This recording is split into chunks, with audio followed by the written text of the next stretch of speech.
भाग हजरत उमर का इंसाफ। बहुत पहले की बात है। हजरत उमर रजी खलीफा थे।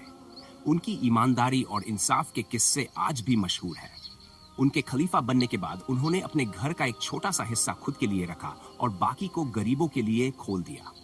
उनका मानना था कि खलीफा का काम केवल हुकूमत करना नहीं, बल्कि लोगों की जरूरतों का ध्यान रखना भी है।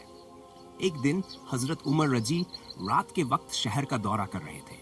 उनकी आदत थी कि वे खुद छिपकर अपने लोगों के हालात का जायजा लिया करते थे, ताकि वे उनकी मुश्किलों को समझ सके। एक दिन उन्होंने देखा कि एक घर से किसी औरत की आवाज आ रही थी।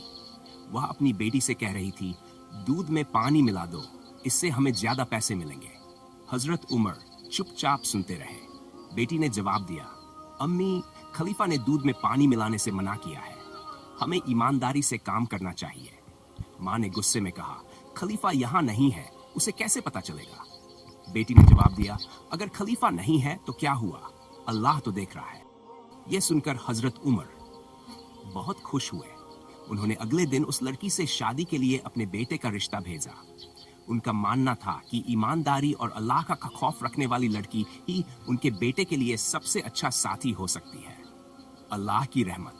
शादी के बाद वह लड़की एक बड़े और सम्मानित खानदान की बहू बनी। उसकी ईमानदारी और नैतिकता ने उसे और उसके परिवार को समाज में ऊंचा स्थान दिलाया।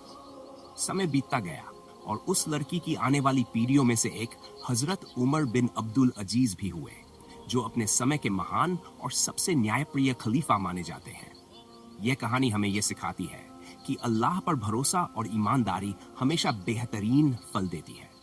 चाहे हम कितनी भी मुश्किल में क्यों न हो, हमें हमेशा सच का साथ देना चाहिए और गलत रास्ते से बचना चाहिए। अल्लाह के पास हर चीज का हिसाब होता है और वह सही समय पर हर ईमानदार इंसान को उसका हक देता है। इंसानियत की मिसाल। हजरत उमर रजी की इस कहानी से हमें न केवल ईमानदारी का पाठ मिलता है, बल्कि ये भी कि जब हम खुद ईमानदारी और नैतिकता का पालन करते हैं तो अल्लाह हमें बेहतरीन इनाम देता है। यह कहानी आज के समय भी उतनी ही प्रासंगिक है जितनी तब थी। हमें याद रखना चाहिए कि अल्लाह हर जगह मौजूद है और वह हमारे हर अच्छे बुरे काम को देख रहा है। जब हम सही रास्ते पर चलते हैं और अल्लाह के आदेशों का पालन करते हैं तो वह हमें हमेशा सही इनाम देता है।